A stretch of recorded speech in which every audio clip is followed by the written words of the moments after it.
Good touch এবং bad touch কথাগুলোর সাথে আমরা অল্প বিস্তর পরিচিত সকলেই।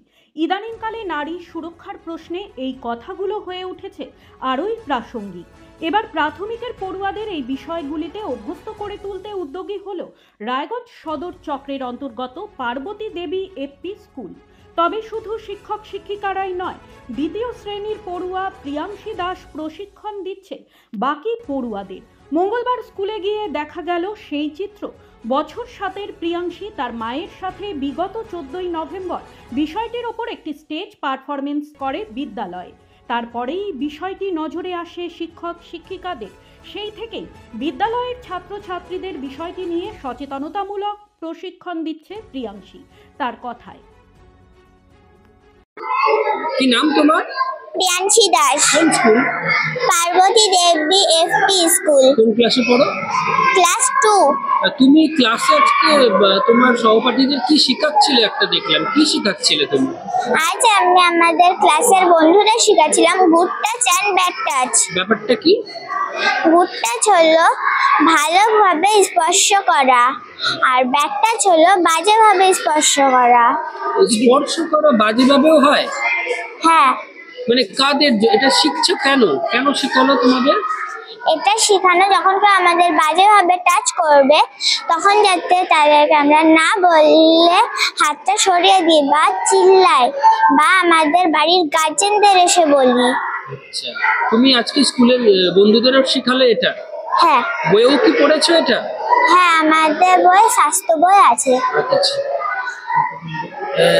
তো এতে শেখার পরে তুমি আর কাউকে শিখিয়েছো? শুধু কি ক্লাসে শিখিয়েছো না আর কোথাও শিখিয়েছো? হ্যাঁ, আমাদের স্যার আমাদের 4 ক্লাসে 3 ক্লাসেও নিয়ে যায়, আমরা ওখানটাও দেখিয়েছি। আচ্ছা, তারাও শিখছে তোমার কাছে? হ্যাঁ। পাঠ্যসূচির অন্তর্ভুক্ত হলেও হাতে কলমে এই স্পর্শ প্রকৃতির শিক্ষা পেয়ে খুশি বাকি ছাত্রছাত্রীরা। তারা জানায়, কি নাম তোমার? রোহন প্রসাদ। কোন স্কুলে পড়ো? কোন ক্লাসে পড়ো? পার্বতী স্কুলে পড়ি, ক্লাস 2। আচ্ছা, আচ্ছা, ক্লাসে কি শিখলে? Bad touch, good touch. কে শেখালো?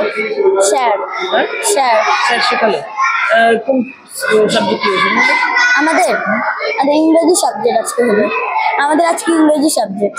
না, এই যে বিকাশ ব্যাপারটা যেটা কোন বই আছে? স্বাস্থ্য। স্বাস্থ্য বই। আচ্ছা, তো তুমি কি বইয়ে হ্যাঁ, বইয়ে পড়ে বুঝতে পারছিলে নাকি এই যে দেখালো তোমাদের সেটা? না, বইয়ে করে বুঝতে পারছি আর স্যারও শিখাইছে। আর এই যে এখন যে দেখালো তোমাদের, এটা ভালো মতো বোঝা গেল? কি বলো? ওই যে দেখালো তাতে কি বেশি ভালো বুঝতে পারলে? হ্যাঁ। কি বুঝলে? ব্যাড টাচ মানে ওই যে এগুলা হাত দিতে হয় না, হাত দিলে মানে চিল্লাতে হয়। বাড়িতে এর আগে শিখেছো এটা? কি হবে এটা শিখি? যদি কেউ ব্যাড টাচের মতন দেয় তাহলে চিল্লাতে হবে বা চলে যেতে হবে। কি নাম তোমার? আমার নাম রীতি চৌহান। কোন স্কুলে, কোন ক্লাসে? আমি স্কুল পার্বতী স্কুলে পড়ি আর ক্লাস 2 এ পড়ি। আচ্ছা, বলছি ক্লাসে আজকে কি শিখলে? গুড টাচ আর ব্যাড টাচ। এটা তোমাদের কোন সাবজেক্টে হয়েছে? তা আমার বইয়ের সাবজেক্টটা হচ্ছে। আমার বইয়ের সাবজেক্টটা হচ্ছে। বইয়ে পড়ে বেশি শিখতে পারছো না যে তোমাদের যে বান্ধবী দেখালো? আমার যে বান্ধবী দেখালো ওইটা দেখে একটু বেশি বুঝতে পারবে। হ্যাঁ। বইয়ের থেকে বেশি যাচ্ছে? হ্যাঁ, ওটাতে একটু দেখেনি তাই একটু ভালো করে বুঝতে পারিনি, এখন দেখছি তাহলে ভালো করে বুঝতে পারছি। কি কি শিখি? আমি শিখলাম গুড টাচ আর ব্যাড টাচ। গুড টাচ কিভাবে করে আর ব্যাড টাচ কিভাবে করে। এতে কি হবে? এটাতে মানে যেরকম কি কোথাও যাবো, কোথাও ঘুরবো, কোনো কেউ আমাদেরকে ব্যাড টাচ আর গুড টাচ করে এখন তখন বুঝতে পারবো কি করছে, ব্যাড টাচ না গুড টাচ। শুধু নিজের সন্তানকেই নয়, বরং নিজের মেয়ের মধ্যে দিয়ে বাকিদের এই স্পর্শ শিক্ষা দিতে পেরে স্বভাবতই খুশি প্রিয়াংশীর মা গায়ত্রী দেবী। কি নাম? আমার নাম গায়ত্রী মণ্ডল। প্রিয়াংশী কে? প্রিয়াংশী আমার মেয়ে। সম্প্রতি প্রিয়াংশীকে দেখতে পাচ্ছি ওর স্কুলের ছোট থেকে বড় সব ক্লাসে ও গুড টাচ ব্যাড টাচের একটা বিষয় শেখাচ্ছে, সেটা কোথা থেকে শিখলে এবং বলবেন? সেটা আমি শিখিয়েছি। আমি এই কারণে শিখিয়েছি, দেখুন আমাদের মেয়েদের সবসময় আমি চাই ইন্ডিপেন্ডেন্ট হয়ে বাঁচা উচিত। তো একটা মেয়েকে গুড টাচ অ্যান্ড ব্যাড টাচটা খুবই শেখানো দরকার একটা বাচ্চার ক্ষেত্রে। তো এই জন্যই মানে আমি শেখানোর মানেটা হচ্ছে যে আমার মেয়ের কোনটা প্রাইভেট পার্টস আর কোনটা ওপেন পার্টস, এই জিনিসটা মেয়েকে শিখিয়েছি 1.5 বছর বয়স থেকে। সে মেয়ে আমার শিখে এখন প্রেজেন্ট করেছে, যে চায় সে সবার মধ্যে এই জিনিসটা শেখা হোক, কারণ আমাদের যেটা হচ্ছে আর কি কারো অজানা নয়। সেই ক্ষেত্রে সবাই গোটা সমাজের মধ্যে এটা যেন ছড়িয়ে পড়ে আর কি, যে গুড টাচ অ্যান্ড ব্যাড টাচের ব্যাপারটা কি, এটা জানুক, সবাই বুঝুক আর সবাই সতর্ক হোক আর কি। হঠাৎ এটা বাইরে সবার সামনে দেখানোর বা এ করার চিন্তা ভাবনাটা হঠাৎ করে কেন? এটা ওই আরজি করে ঘটনার পর থেকে আমার মাথায় এই চিন্তাধারাটা এসছে, কারণ আমার মেয়ের আমি ছাড়া কেউ নেই। তো আমি চাই আমার মেয়ের প্রোটেকশন হয়ে আরও 10টা মেয়ের প্রোটেকশন হয়ে যেন আমি ভাবনাটা ভেবেছি, যে তাদের মধ্যে এই ভাবনাটা চিন্তাটা আসুক। 14 নভেম্বর যখন মেয়ে বললো, তখন কি করলেন? তখন মেয়ে সাডেনলি আমায় ফোন করে বললো, মা এরকম একটা শিশু দিবসের প্রোগ্রাম আছে, ডান্স দেবো। আমি বললাম, বাবা ডান্সের সাথে এটা করলে তোমার সব বন্ধুরা আর বন্ধুর মায়েরা এটা জানতে পারবে, সমাজে এটা আরও ছড়াবে, এটা তোমারও ভালো, আর যারা জানতে পারবে তাদের জন্যও খুব ভালো হবে। তাই জন্য মেয়েকে এটা শেখানো আর মেয়েকে এটা করা। এখন মেয়ে বাকিদের শিখিয়ে বেড়াচ্ছে। খুব ভালো লাগছে, আর সত্যি খুব ভালো লাগছে। স্কুলে জয় সেন বলে টিচার যে আছে, তিনি খুব এইভাবে খুব সাপোর্ট করেছে, তার জন্য ওনাকে অনেক অনেক অনেক থ্যাংক ইউ। আর আপনাদেরকেও অনেক থ্যাংক ইউ এই জিনিসটা সবার মধ্যে আপনাদের থ্রুতে এইভাবে ছড়িয়ে দেওয়ার জন্য, কারণ আপনাদের জন্যই পসিবল এই জিনিসটা ছড়ানোর। আমি কয়জনের মধ্যে ছড়াবো? আমি 10 জন 50 জনের মধ্যে ছড়াবো, বাট আপনারা গোটা সমাজের মধ্যে ছড়ানোর জন্য আরও আমাদের সাথ দিচ্ছেন, তার জন্য অনেক অনেক অনেক ধন্যবাদ আপনাদেরকে। বর্তমান সমাজে মেয়েদের সুরক্ষা সুনিশ্চিতকরণের লক্ষ্যে এ ধরনের শিক্ষা খুবই গুরুত্বপূর্ণ বলে জানালেন স্কুলের প্রধান শিক্ষক অরূপ কান্তি ঘোষ। কি নাম, কোন স্কুল, কি দায়িত্ব রয়েছে? আমি অরূপ কান্তি ঘোষ, প্রধান শিক্ষক, পার্বতী দেবী এপি স্কুল। বলছি, আপনার স্কুলের ক্লাস 2 একটা বাচ্চা মেয়ে, সে দেখলাম স্কুলে বাকি সহপাঠীদের এবং অন্যান্য ক্লাস করাচ্ছে, শেখাচ্ছে কিছু, বিষয়টি হচ্ছে বাচ্চাটি আর কি আমাদের 14ই নভেম্বর শিশু দিবসের একটি অনুষ্ঠান ছিল।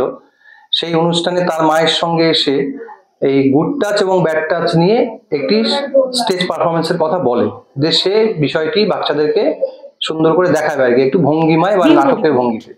আসলে গুড টাচ এবং ব্যাড টাচ বিষয়টি কিন্তু আমাদের সিলেবাসের অন্তর্ভুক্ত।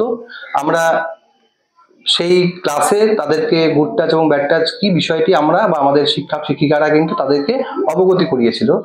সে আরো জানার জন্য তার মায়ের সঙ্গে আলোচনা করে, এবং মা পরবর্তীকালে তাকে একদম একটা ভঙ্গিমায় বা নাটকের ছলে তাকে সেটা বিষয়টা বুঝিয়ে দেয়। এবং তার গার্জেন যখন আমাদের সেই শিশু দিবসের অনুষ্ঠানে যখন এসে বললো, এবং আমরা যখন তাকে বিষয়টি মঞ্চস্থ করার অনুমতি দিলাম, সে এত সুন্দর সেটাকে মঞ্চস্থ করেছে, এবং যেটা প্রত্যেক ছাত্রছাত্রীর কাছে একটা দৃষ্টান্ত স্বরূপ। এবং আমরা এখন তাকে দিয়ে মানে বিভিন্ন ক্লাসে বিষয়টা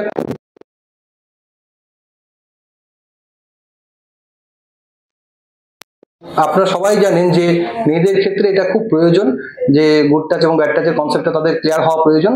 সেটি এখন আমরা তাকে দিয়ে রোল মডেল হিসাবে আমাদের স্কুলের সমস্ত ক্লাসগুলোতে করাচ্ছি। শুভজিৎ দাসের রিপোর্ট, নিউজ বৃত্তান্ত। সব মাই চায় মেয়েকে রাজরানীর মতন সাজাতে, সাজিয়ে তুলতে চায় সোনার গয়নায়। ওরিয়েন্ট জুয়েলার্স, সোনা যা সর্বক্ষণের। Wait, so this was your wedding look? Oh my God, Tammy, you look pretty. Dhaka থেকে যখন আইছিলাম, এ হগল আমার মা আমারে পরাইয়া দিছিল। It's so authentic, Tammy. I will go for this look. But what about my goina? সাদা রঙের রুমালটিতে গোলাপি রঙের কাজ, সব মিলিয়ে দারুণ হবে নতুন কনের সাজ। আমার গয়না আমার শ্রী ঢাকা জুয়েলার্স, আভিজাত্যের গয়না। ছোট ছোট অনুভূতি স্মৃতিগুলো থেকে যায় সব সময় আদরে। কুকু কুকু, কিরে হলো? আসছি, লকডাউন সময় তো হয়ে এলো। কিছু স্মৃতির ভাজেই তোলা থাকে শুভারম্ভে প্রাপ্তি। 50 বছরের অভিজ্ঞতায় আগ্নেশ্বর জুয়েলার্স, নিখুঁত গয়নার কারিগরি। Agneshwar jewellers, NS road, Raiganj.